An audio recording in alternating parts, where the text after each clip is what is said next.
All right, y'all. Kel with the fan shade again, and what I have for y'all today is a Hampton Bay Redington 3 ceiling fan. I just got it in the mail today. I got it off of eBay for a pretty ungodly price. I will not disclose that price on this video because I will say this: is I got it for a price that no other collector would get it for. But that's why I'm not every other collector. I'm me.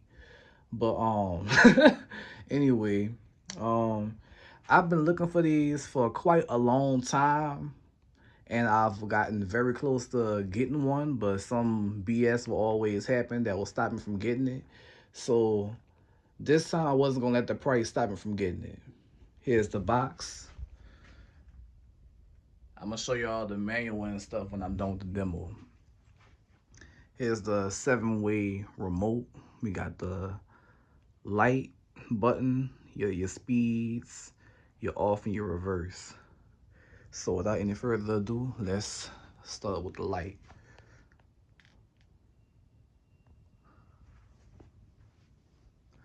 I got full incandescent bulbs in there, clear incandescent bulbs. I would have put the R20 type bulbs in there, but I wanted the grate to light up too when they cut on, so I just put some regular old clear incandescents. Gonna dim it. That's about as low as it get. Gonna take it back up. Turn it off. And now we're gonna start off with low.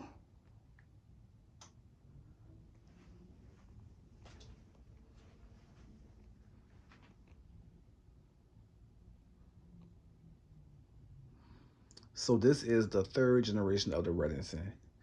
The Redington 1 basically looked like this Elite, but I believe they came with a full light kit. They all were made by the same OEM, which is King of Fans.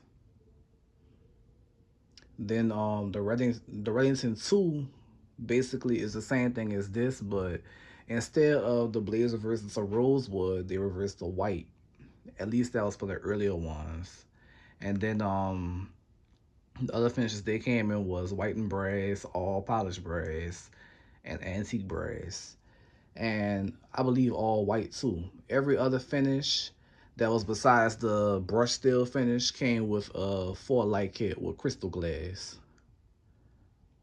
And they had the same motor, 188 by 15, 14 degree blade pitch. The only thing that differs um the Redington 2 from the Redington 3 is the Redington 3 has the quick connect system. So that's the only thing that really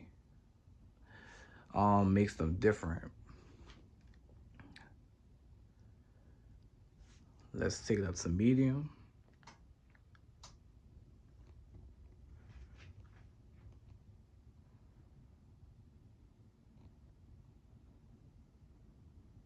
Now when I open this fan up, um I noticed how short the switch housing is. Like it's shorter than usual. And I was going off the picture that's on the box. You see how it has that longer switch housing. I thought the receiver was in the switch housing, right? So I'm thinking, I got bamboozled and they gave me the Redington 4, right? But when I picked the motor up, it was heavier. So I knew that it still had a 188, but like, where's the receiver? So I looked at the motor a bit and saw that the receiver is on top of the motor. So I'm guessing for the later iterations of the Racing 3, they put the receiver on top of the motor rather than putting it in the switch housing. But I think that's more convenient for the consumer because with the receiver being in the switch housing, it would be harder to fit all that to screw it in, and it's more heavy. So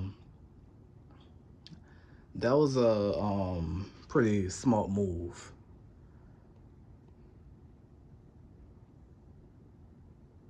Here's medium. Got some air moving around. Give y'all a quick close up.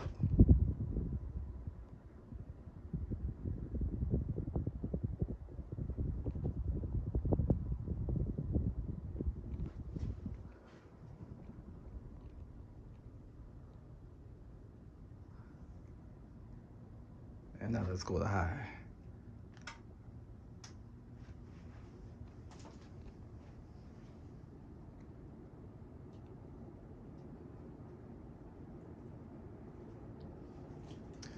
I believe it goes to about 180, 175, 180. The manual says 170, but I think it's faster than that. Pretty fast. It's definitely getting the air around. Like I said, these use a 188 by 15 and it has a 14-degree blade pitch.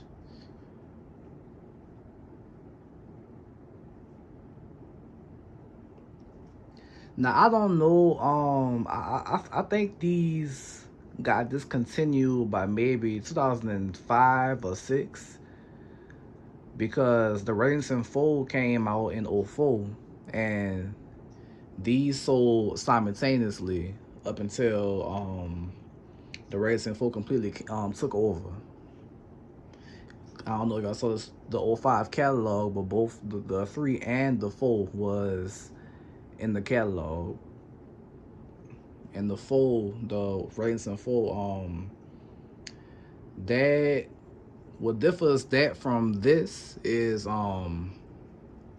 it came with chains and a remote, and the motor size downgraded to a 153 by 18. So basically the same thing that they did with the Windward, they did with this. And the performance on the Windward Fold, I mean the Redington Fold is okay, but it's not as good as this, to be completely honest. And I think Aircool made the Windward Fold also. Well, some of them, not all of them.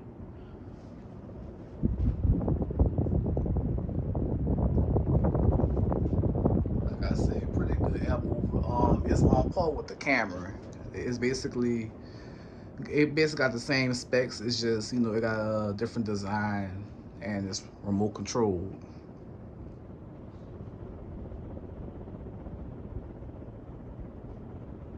Real nice fan though.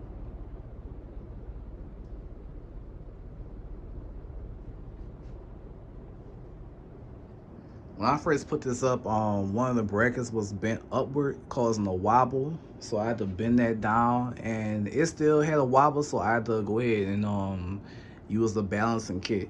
People usually don't do that, but like I said, I'm not everybody, cause you know I'm real OCD about wobble. It still wobble a little bit, but it's not as bad as it was.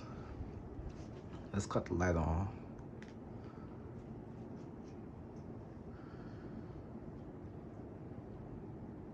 I've always liked these. Like some about the satin nickel finish with the gloss black rosewood blades. You know, I always did like that combination. That's why when I bought the Tiara, I bought it in that combination. You know what I'm saying? I didn't want no other combination. So I've always liked this combo. Then we got the Hunter style spotlight kit. You know, I think Hampton Bay did their thing with this. Now we gonna since it's fully remote controlled, I'm gonna reverse it with the light on.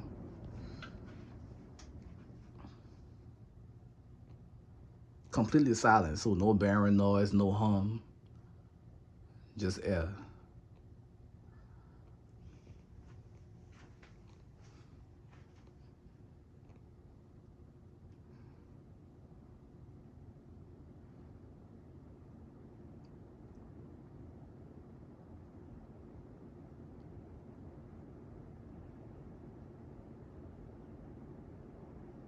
All right, we're gonna reverse it back.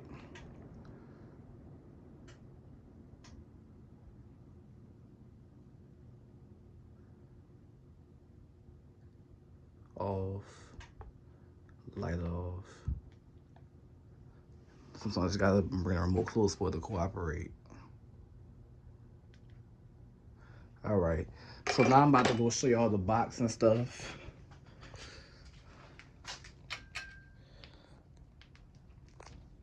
Here's the front. All the specs, full spotlight fixture. Reversible high gloss black to gloss rosewood. Brush steel finish. This side of the box is all messed up. I think one of these sides. Oh, there's all the specs. Got the 188 by 15 millimeter motor, large 14-degree blade pitch. It definitely does what it need to do. Is owner's manual, warranty card and stuff.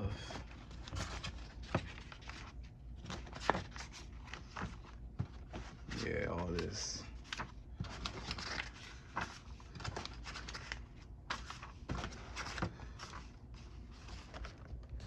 Here's all the specs. 7,000 CFM on high. I really feel like that's capped. I would say a solid 65, 6,500. Yeah, about that. But overall, this is a pretty good fan. I'm glad that I, spent my little dime on this. It was worth it.